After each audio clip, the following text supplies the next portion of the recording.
Okanagan. My name is Joan Batorf. I'm a professor here in nursing at UBC and director of the Institute for Healthy Living and Chronic Disease Prevention. And we're particularly delighted to launch this month Embrace Aging. And we've already had a couple of events, but delighted to have our first UBC presentation today, among others that are going to happen this month. So I'd like to begin by acknowledging that the land on which we gather is the traditional unceded territory of the Syilx Okanagan Nation and their peoples, and welcome you particularly to this land and to UBC. We are doing Embrace Aging in conjunction with two co-partners, Interior Health and Interior Savings and Credit Union, who've really been instrumental in helping us expand Embrace Aging to over 40 events this year. So we're going to begin. I'm delighted to introduce my colleague, Dr. Jennifer Jakobi, who's an associate professor in the School of Health and Exercise Science in the Faculty of Health and Social Development here at UBC Okanagan. And she has an extensive research program in the area of aging. And we have a few more people joining us here in the room, so that's great. For those of you who are online, there will be time for questions and comments at the end. So I encourage you to keep track of those, and you can write them in the chat box, and we will read them out to Dr. Jakobi. So without further ado then, I'm going to introduce Jen Jakobi to talk about Dare to Age Well, a physical activity approach. So join me in welcoming Dr. Jakobi. Thank you, Joan. I'm going to apologize for my voice, and hopefully it lasts for the next 40 minutes. I would also like to identify that there are people trying to find parking, because I guess G-Lot doesn't park till noon. So if there are people coming in, perhaps you can welcome them into a seat next to you and let them feel a little bit more comfortable than what the parking situation created this morning. So as Joan mentioned, and Jaquetta, it's not, oh, there we go. As Joan mentioned, what I'm going to be speaking to today is Dare to Age Well. I'm going to take a physical activity approach for successful aging. And what I'm going to be covering this morning is I'd like to identify just a brief overview of aging within Canada as well as internationally, highlighting a little bit about what's going on here in the Okanagan. I want to talk a little bit about successful aging, notably identifying what it is and how individuals might define their success, as well as how research scientists define successful aging. I want to go on to talk about exercise, notably with respect to the neuromuscular system, which is what I study, and largely with respect to resistance training. And then lastly, hopefully give you a take-home message that you can act upon. So in Canada, what does aging look like? Well, it's drastically changing. And if one were to look at the slide up here on the left, if you look at about 1950, and I'm not certain if you can see my pointer there, but around 1950, the difference between children and old adults, as the green and the red line respectively, was drastically higher for the number of children. This data is from Statistics Canada, and it's presented in the percentage of the total population. However, as we moved out to about just before 2016 happened, late 2015, there was a switch in population dynamics, but the number of older adults, 65 years and above, exceeded the number of children, 14 years and under. This was the first time that this happened. And if one continues to look out to where we are about now, 2019, you can see that the proportion of older adults exceeds those of children, and the projection is that difference is going to continue to rise. So there is a switch in population between younger persons and older persons, and this is creating a social dynamic that we need to address. What about sex? Well, I study sex-specific aging in the lab, and on the left side of the panel in blue, you'll see males, and on the right side, you'll see females. This is data from Canada in 2016. If you were to consider those in about the 50s, or 50 years of life, the number of males and females, population in millions, is about 1.3 in Canada for both males and females. If you move up to those that are about 80 years of age, you can see it's a slight difference in that the number of females living is greater than the number of males. This change becomes ever so greater as we approach those in the 90s and eventually into the centenarians.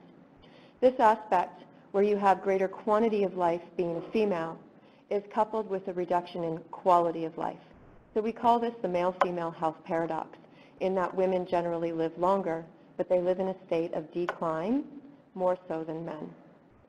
So you can see if you're looking outwards, knowing that the population trajectory for aging is increasing, you can reflect upon how this is going to influence both men and women differently if the population is largely proportionally female.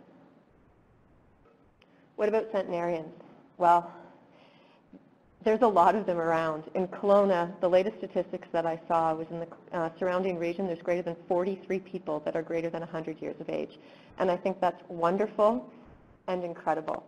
And it's projected that by 2050, there's going to be greater than 3.5 million people worldwide, more than 100 years old. That's unheard of. And it's kind of scary when you think about what a person that's 100 years old might look like, or more importantly, what they may or may not be able to do. So that's where we're going to focus today, is the successful elements of those agers. So just to recap, population aging is dramatically altering the demographic of societies around the world. Currently, aging is historically unprecedented. What we're seeing and feeling now, as far as the whole society, we can't reflect upon in the history of the world, which is pretty incredible when you study aging. And the last thing is, we need to identify that there's been a number of advances in medical treatment and health technologies that are contributing to this increase in the number of older adults, but the medical system and the technological systems and adaptations are not yet meeting the needs of older adults when you think about quality of life as well as the quantity of life. Because 4 out of every 5 adults older than 50 years are actually suffering from one chronic condition. Most of them have multimorbidities. So we need to start looking at this as a whole element. So is aging not a good thing? Well, some of the statistics will indicate there's a lot of things that aren't good about age. And I can tell you, you fight it no matter what. But fighting it is a good thing because the alternative is not so happy. So how do you give it a good fight? And how do you end up in that group that isn't faced with amorbidity or multimorbidities? So how do you be successful? What is successful aging? Who's successful? Can you identify a person on this screen that might be a successful ager? What about this screen? It's pretty awful when you think about it, asking you to pinpoint who's successful and who's not. But really, are these individuals successful? Well, they're all 100 years old. They've had videos and short documentaries made of them. All 3 of them shown on the screen contributed to advice from 100 years old. There's a great, great YouTube video, about 30 minutes, that just talks to older adults who are all centenarians. Welcome, come on in. The parking is horrible. Thank you for fighting through it.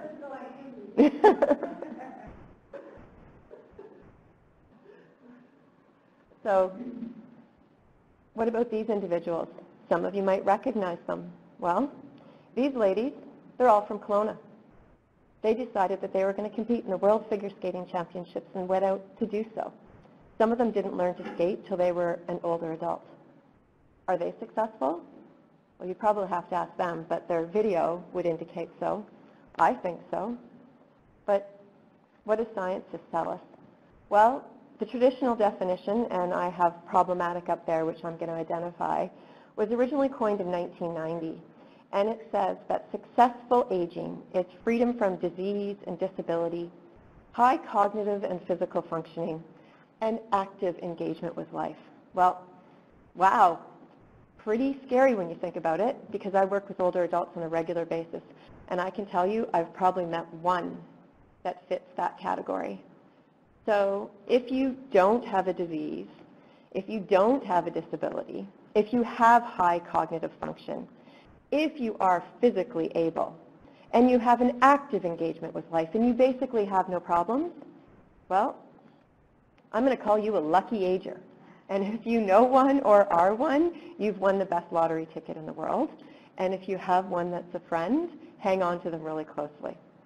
But what's the contemporary definition, and what do we now look at when we consider successful aging?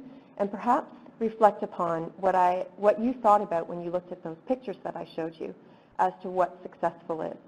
Well, the contemporary definition is it's a high level of well-being that's achieved despite increasing age-related declines and or multimorbidities.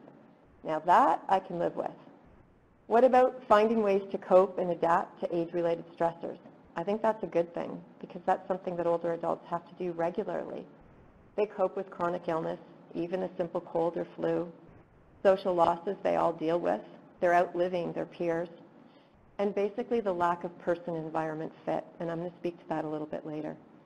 To me, this is a really good definition of successful aging because it just identifies resilience and an ability to cope with whatever is put in front of you.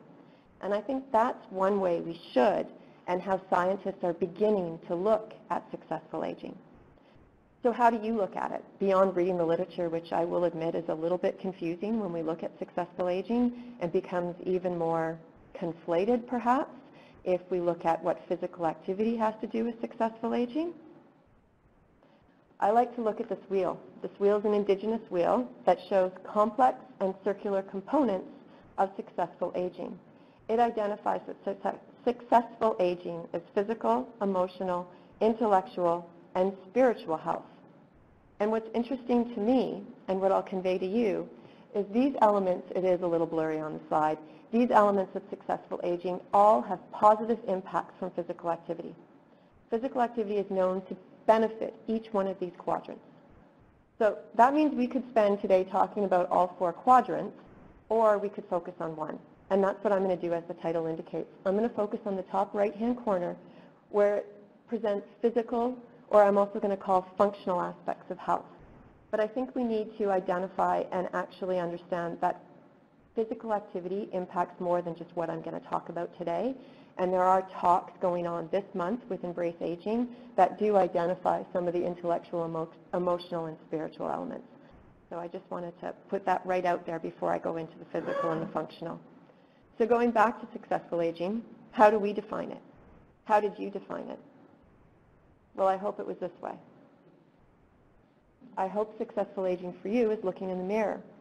And actually, I hope what you bring to that mirror is basically defined by both who we are and the interactions that we've had, and thinking about it from the perspective that physical activity is the common thread across all of these elements, so that when you reflect back on the image that you see, you don't just focus on one quadrant.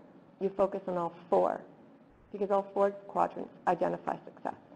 Now, going back to that top right-hand quadrant. The first thing we need to do is identify aging has two elements. There's the natural element, or the primary aging that we look at. Primary aging occurs across all species. It just happens, okay? Now, the secondary element of aging is chronic disease. So chronic disease is any clinical syndrome that can be identified. We can talk about specific chronic diseases, or we can look at them across the gamut of chronic diseases. Let's just park all of them together under secondary aging, and let's focus on primary aging today and how exercise and physical activity can benefit primary or aging. So in identifying that, what do I want you to think about? Well, I don't want you to think about exercise as a means to combat something.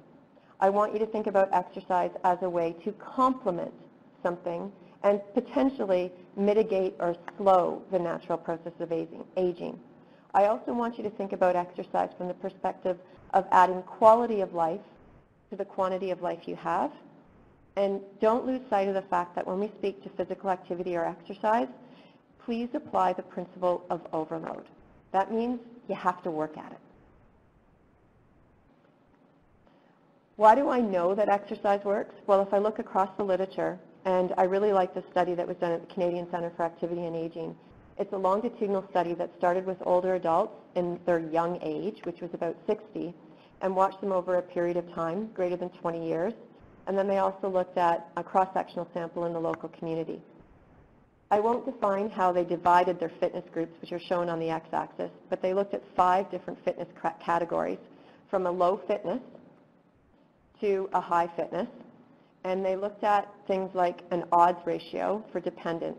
So the higher the score, the more likely you are to be dependent, and the lower the score, the more likely you are to be independent. The other thing that they looked at was VO2. VO2 is just simply put, it's a measure of your cardiorespiratory fitness.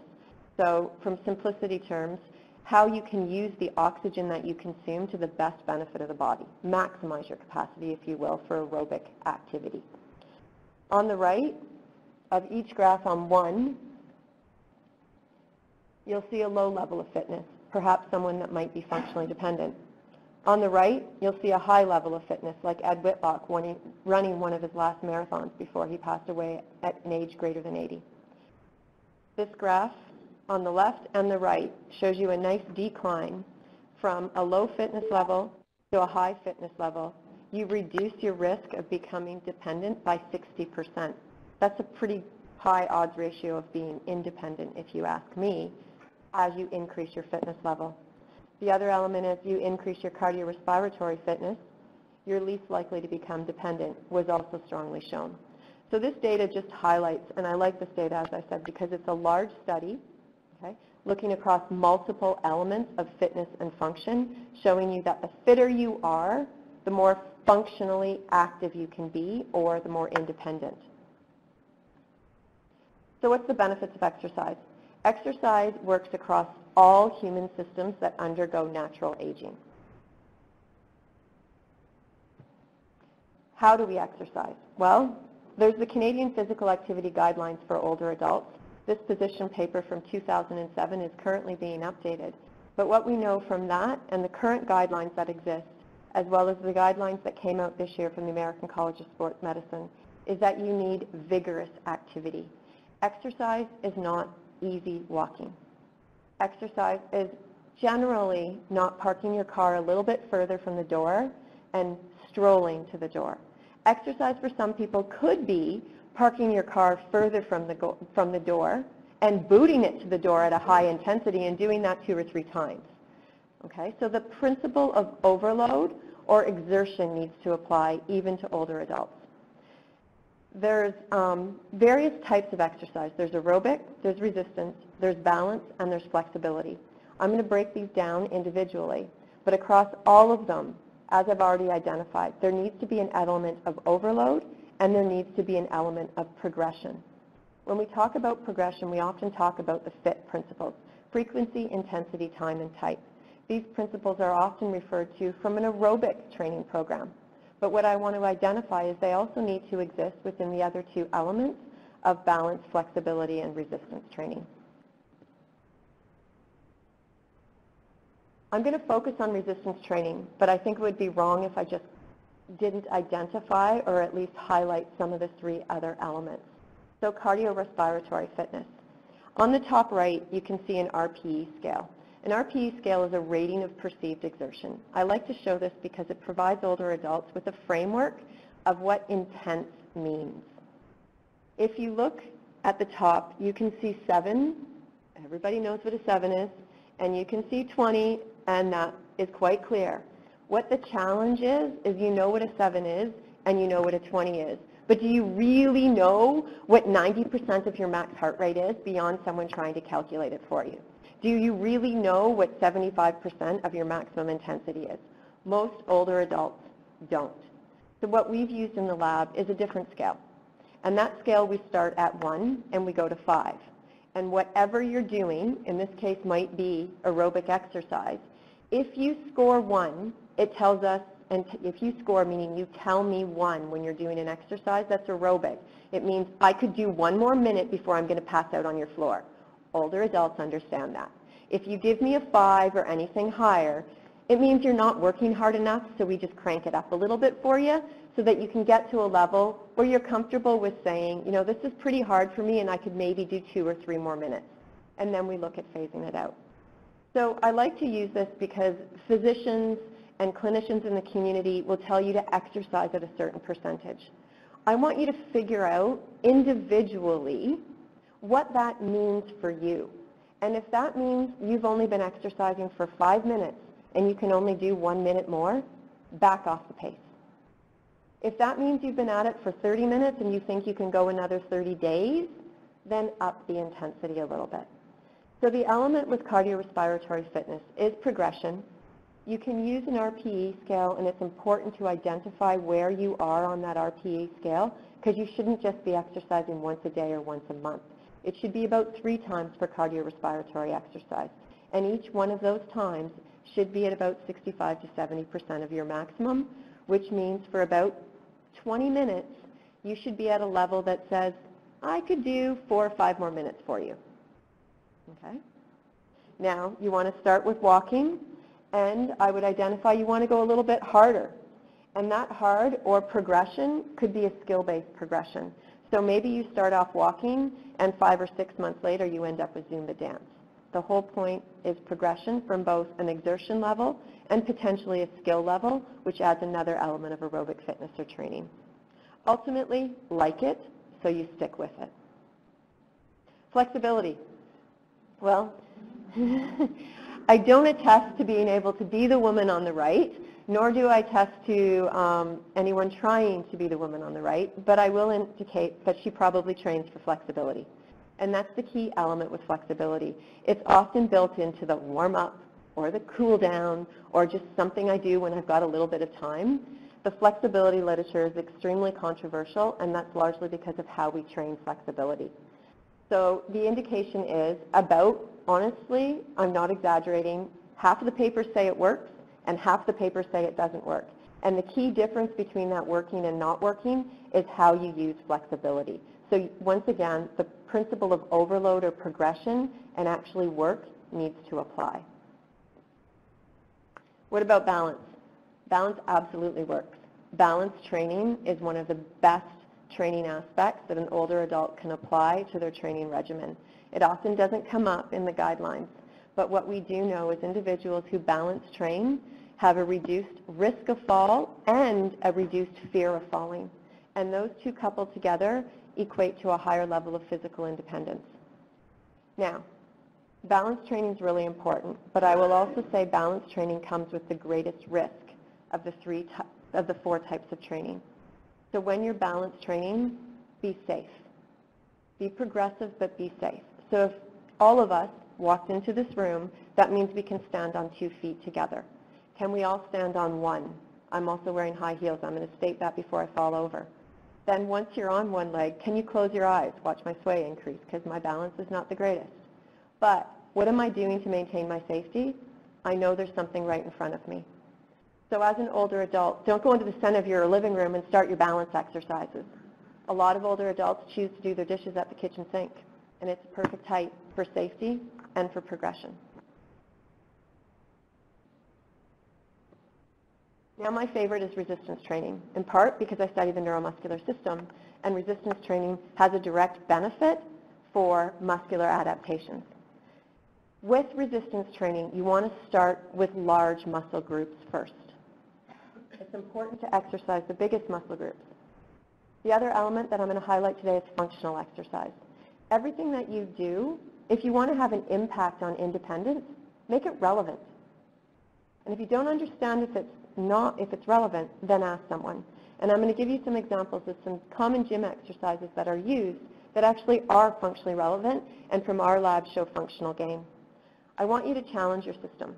You shouldn't be sore regularly, but you should feel what you're doing after you've done it. You shouldn't feel it to the extent that it is always sore after you exercise, so you choose not to do other things with your life. Feel it, make your muscles work for you, but don't work them to an extent that you stop living what you're doing on a day-to-day basis.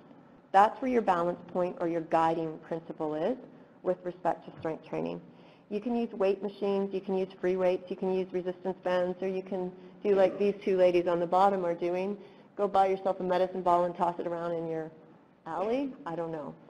the basic thing with resistance training is we can do it outside the gym, and that's one element I want to highlight next to the FIT principles. Frequency, intensity, time, and type absolutely work and must work with resistance training. Why? This graph shows you why. On the x-axis, this age over time, not a unit given because it does vary, and it went back. There we go. And on the y-axis, you can see muscle mass and strength. Muscle mass, or how much muscle you have, is directly related to the strength that you can produce. On this graph, which I usually don't do, I show you the early life, or the developmental aspect of muscle growth, to a point where it reaches its given peak at maturation. I'm then showing you adult life and older life. These two lines both show natural, progressive, age-related loss in muscle mass and declines in strength. And you can see there's a range. However, in both cases, the line might, at some point, reach a disability threshold. And the reason I say might is you can see both lines are declining, but the slope of the top line is far less than the slope of the bottom line. And this is for both males and females. I haven't separated on this particular graph. The difference is how you work towards decreasing the slope of that line. So let's say, for example, if we look at the top line, this group of individuals or line might represent those that exercise. This bottom line might represent those that just undergo natural age-related loss without a fight or an application of exercise. And the difference in these two lines is your range in which older adults live and fight aging. And I keep saying fight because aging is a process that you don't want to fight on its whole level. You should embrace the fact that you're getting older. However, what you want to do is fight the natural decline that everyone faces. At some point, this disability threshold might be reached. And this disability threshold ranges. The time in which it's reached will change and vary, but also where you actually reach a state where you're determined to be functional independent will vary across individuals. And there's an element here that we need to address that has nothing to do with physiology. It has to do with the fact older adults are just smart, because that disability line is influenced by environmental factors. And what we learned with Caitlin Rowland's work is older adults mask what they can't do. They find ways to hide it. Most importantly, they find ways to hide it from their family members. So that disability threshold has a huge range that's influenced by environmental factors. Anything from adding a chair that's close by the door, so instead of using your balance to take your shoes off, you might want to sit down. Maybe it's a shoehorn or a sock aid. Maybe it's a toilet riser. Maybe it's using your arms when you get out of a chair. And that application of using your arms when you get out of a chair starts at about age 50. So those of you, when you get up from your dinner table tonight, most chairs at the dinner table don't have arms. Try to do it without your arms. And then try to do it every day without your arms. So that disability threshold is influenced by aging, but it's also influenced by the environmental factors. So if you think about the first successful definition of aging, where I identified that it has an environmental factor, there's nothing wrong with using and adapting your environment to age successfully. But also don't just use environmental adaptations. Use physiological adaptations through exercise. This shows you the difference between males and females. So I identified in the beginning of the presentation that females live longer than males. Well, and then they have a greater level of functional decline. This is data that's been collected in the lab as well as across the literature in studies that have measured both males and females in the exact same study. So there's not a lot of them out there, and there's much fewer studies done on dynamic work, meaning your muscles move through a range of motion than isometric. But you can see, whether we look at leg strength, the decline or the change in slope is about 45-ish if you're a woman, and about 65-ish if you're a man. This data was about 5 years ago. I haven't published it yet. We're still collecting data. because that scared me, to be quite frank, to think at 45 that breaking point for women is so early. So we've continued to collect more data, and more data has been added from the literature. The general trend still holds. Women show an abrupt earlier decline in muscle mass and strength than men, but it's showing to be more around the age of 50 to 53, and men still remain about 60 to 65. So women experience this loss of muscle mass and strength about 5 to 10 years earlier than men. I'm not going to go into the mechanisms behind it. The only thing I will identify is it's not just menopause. Okay? There's other elements than hormones that influence this trend or decrease. It applies both to the lower body as well as the upper body, but the upper body is a little less as far as its difference than the lower body. So before I get into resistance training, because I've been told for about the last decade when I talk about resistance training, especially by women, I don't want to look like one of those jacked up women. They might use different language, but I get it. And I tell you, you won't. But I also tell you, you don't have to be a super ager to be a successful ager. And I look towards people that I know and that I interact with over the past, as far as the guy on the right is concerned, I knew him at about the age of 12. He's not a relative. All the way down to individuals that I've met at Boston Marathon or trained and ran with. So these are real people. People who have served in wars, people who have raised their families, people, if you look at the bottom left here, who are out exercising in the wintertime in Orillia, Ontario, and got hit by a snowplow. So these are real people that apply exercise not to be super agers, but to be successful agers. And I raise that because I think everyone can be. What I don't want is this. I don't want to see people in my lab. Although I love to study frailty, I'd really be glad if one day I can't study frailty because there are no frail persons. Frailty is a continuum. And at this end, we are functionally dependent. At this end, we're functionally independent. And it is a continuum, which means you can move along that continuum. Sometimes it's an episode that might move you up to frailty, perhaps the flu or a fall. What's going to take you from frailty to pre-frail and back down to non-frail? Probably physical activity. We know this from a study done in the lab by Nick Bray.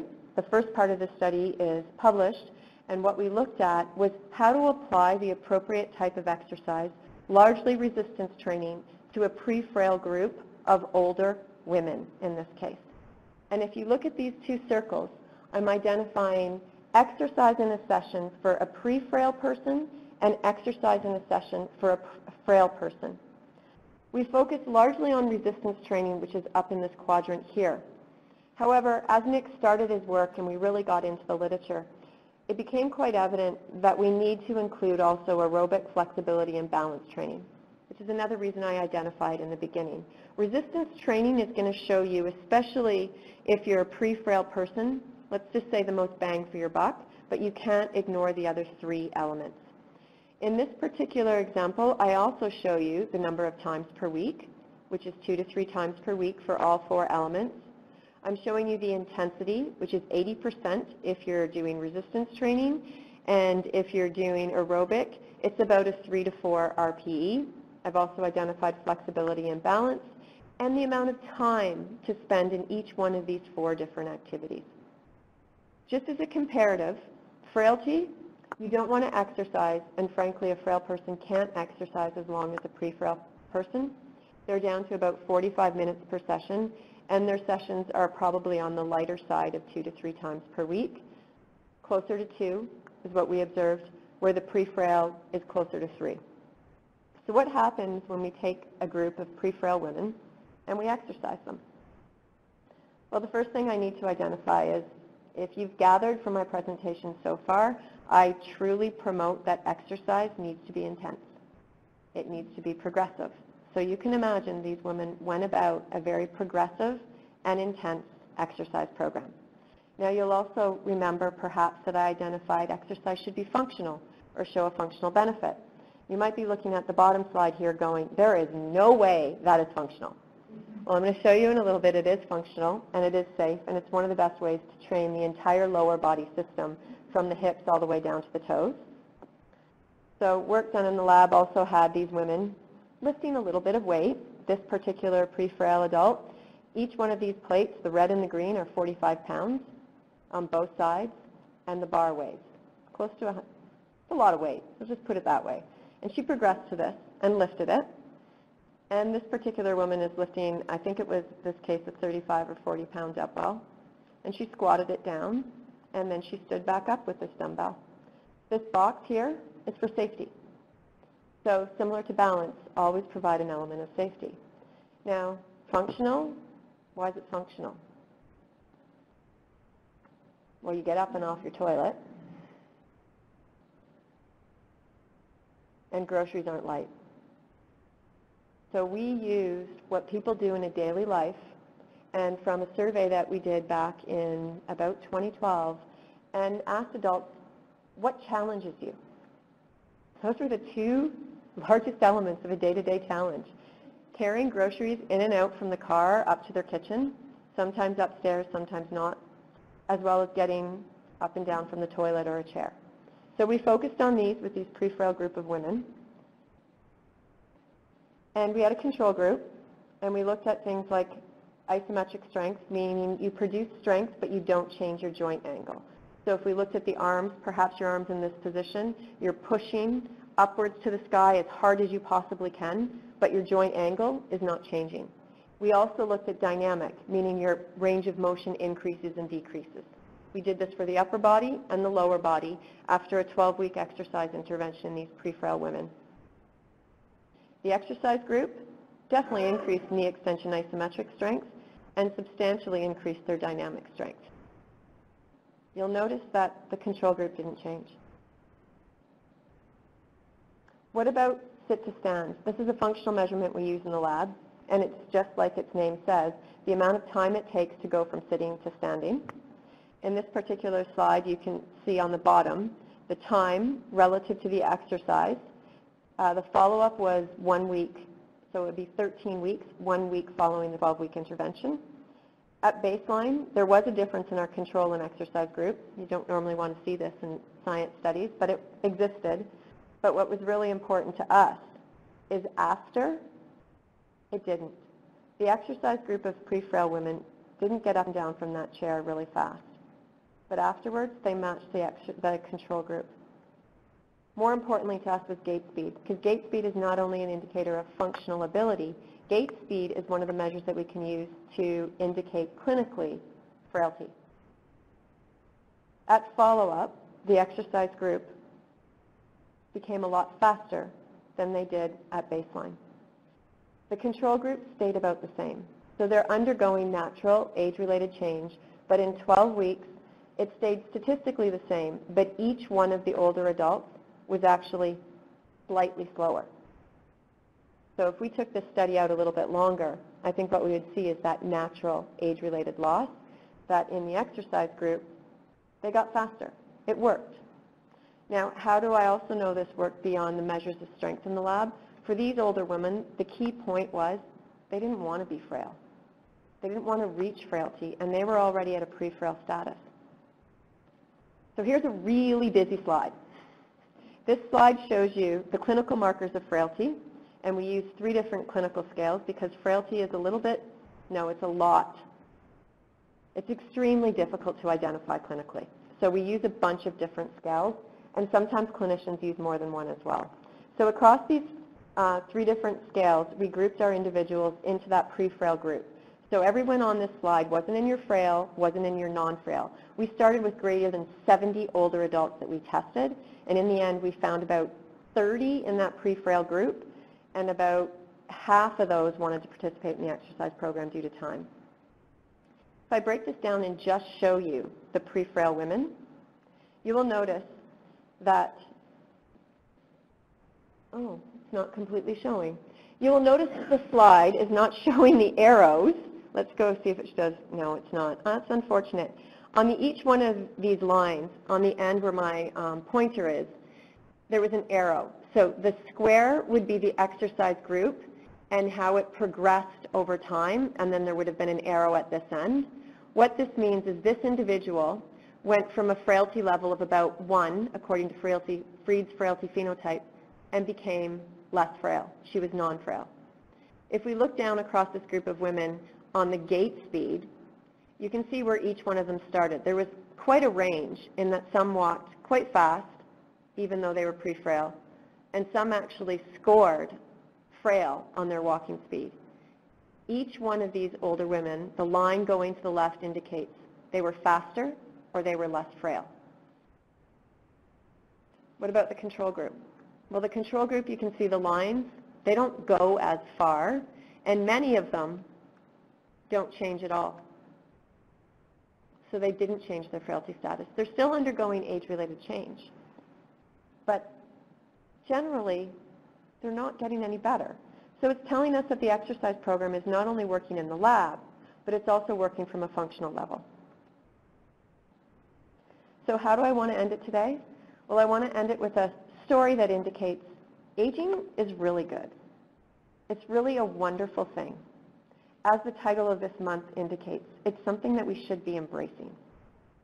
But as my students have said, as older adults have said in my lab, it's hard work. Some have gone as far as saying, it just sucks. But I'm going to ask you to use that element of natural progression or regression and combat it. Be a successful ager and use physical activity to approach it from a functional standpoint. And if it's not function you want to embrace to be a successful ager, look at those other 3 quadrants, because physical activity provides an enormous gain to interact with individuals, to learn something new, and to really find an element, especially when it's done outdoors, of environmental peace, if you will, which then feeds back into the spiritual element. So overall, Canada, we're just getting older, but so is everyone else. Successful aging is as unique to you as you are as an individual to yourself. So you define what success is, and I look forward to further understanding how you might use physical activity to better the functional aspect of aging. And my take-home message, if it comes up, there it is. Exercise.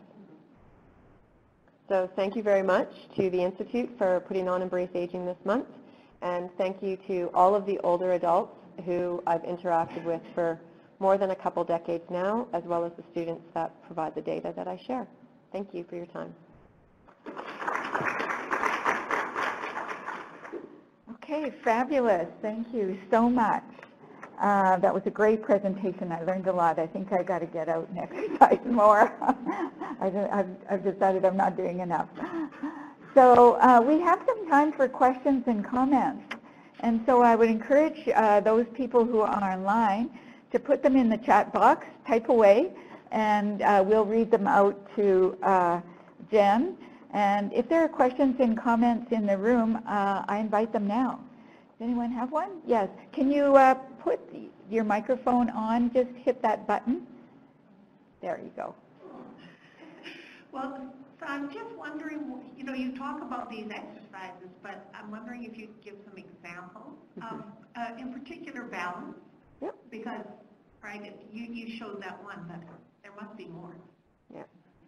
There's lots of different ones. I try not to show too many because the elements of exercise need to be personalized and need to be prescribed to the individual. So with that said though, I will indicate some, and you specifically asked for balance. The traditional and the easiest one is, as I indicated, the progression of 2 feet to 1 feet to close your eyes. That is one of the biggest and true and tried tests. The other one that I would like to indicate is if you want to do an exercise class, don't overlook yoga. There are elements of yoga that I can't do, that I interact with a lot of high-end athletes and they can't do. I'm not going to demonstrate them because I can't do them. But when it comes to balance, the biggest thing is progression. And honestly, balance is if you've progressed from being able to do 1 foot to closed eyes and you don't want to do the yoga, if you still have a telephone book in your house or a novel that you've read, not magazines because the covers are too slippery. Telephone books actually work really well. Elevate yourself because it provides a little bit of softness. If you can then stand on a phone book, and I use phone book because they've got a little bit of flex to them and they're the right height, then take a pillow. So in the lab when we test balance, we actually go from the progression that I've just showed you all the way up to foam cushions. So even just a tiny foam cushion is the strongest progression of balance that you could possibly do. It's all easily bought and in your own home. Great question. Don't forget your left leg if you're right-legged. I thoroughly agree with you that, if you want to get fitter, you have to increase the intensity. But I find, as I've got older, if I try and increase the intensity, I get injured. And what I find difficulty is keeping the balance then. Mm-hmm. That's a good question. There's two things that we have to look at here. I didn't address maximum heart rate. I addressed a variety of other things, not all of the physiological changes that occur with age. But maximum heart rate is set by your age. It's one of the few factors that we can't change. So the older you get, the less able you are to elevate your heart rate to the same level you did when you were 5 or 10 or 15 or 20 years younger. So first off, don't use max heart rate. And then second to that, the element about, let's call it no pain, no gain, dump it. Okay? Just get rid of it. When I talk about intensity, you don't want to go to a level that you become injured. And if that joint level is the injury that you're referring to, so injuries at joints, then I would look at changing the activity. So older adults often like to use walking. Walking is a great way progressing to jogging or running, but it is so hard on your joints. So if you're finding that you're using exercise, and especially walking, jogging, running, first thing to do is switch it up to a trail.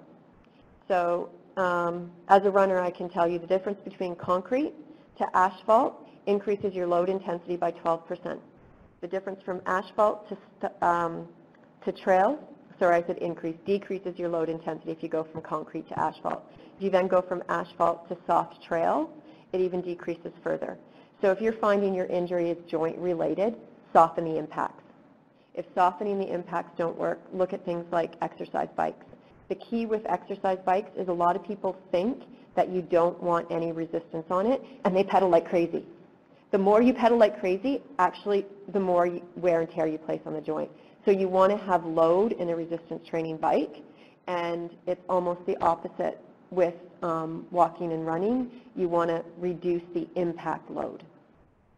I hope that helps. Great. Tara. So I'm really asking, where can we go to learn these exercises, but actually quite specifically to your lab? Can we come to?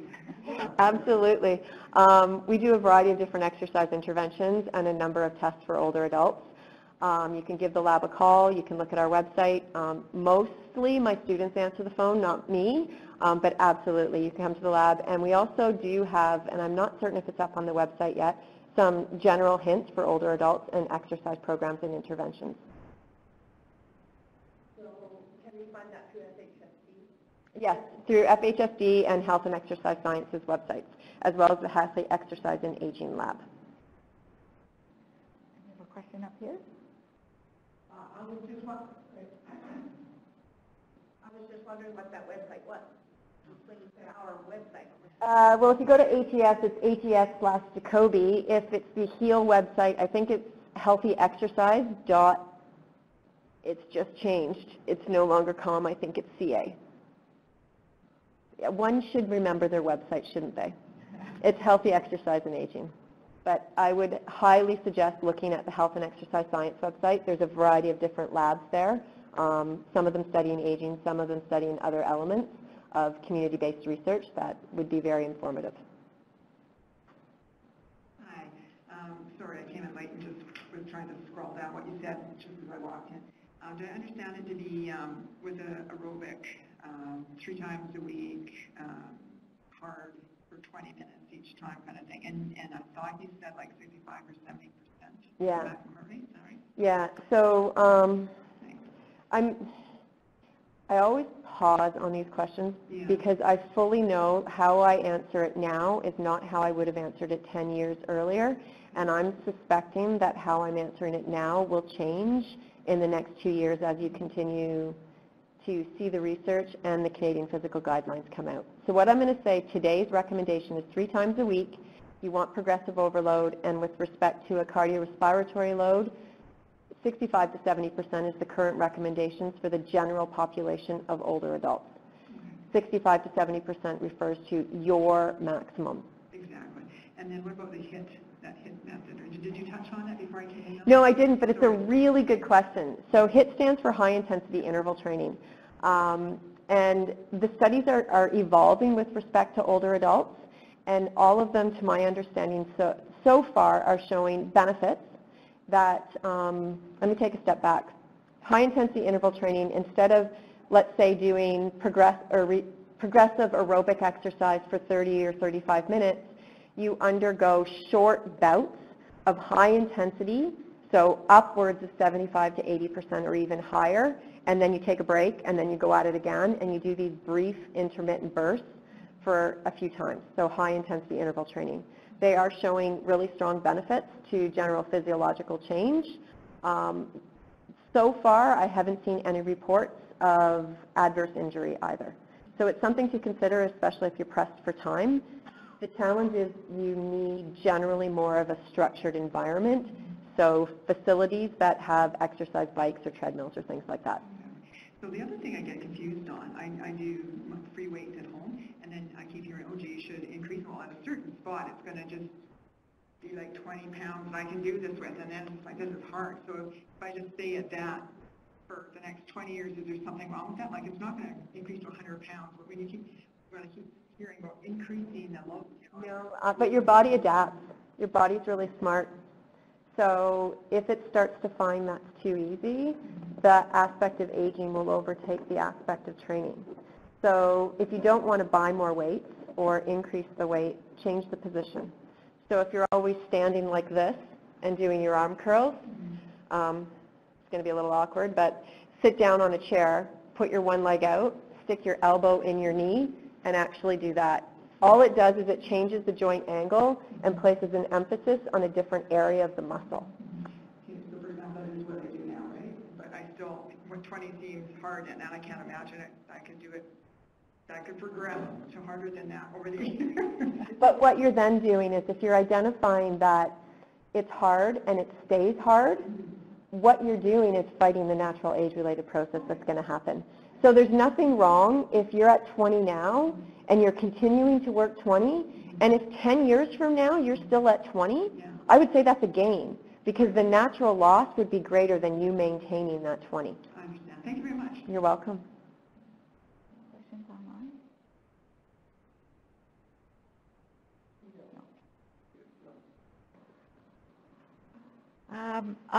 I want to also let people know that we're delighted that Global Fitness is joining us in Embrace Aging this year. And I want to let people who are from Kelowna, so if you have a Kelowna address and you're an older adult, during the month of March, if you go to Global Fitness, they will give you 8 free passes to use the facility. So by all means, if you're from Kelowna, take advantage of that. We're delighted that they wanted to support Embrace Aging in that way, and I encourage you to also take advantage of that as well. So perhaps in closing then, I want to thank Jen for a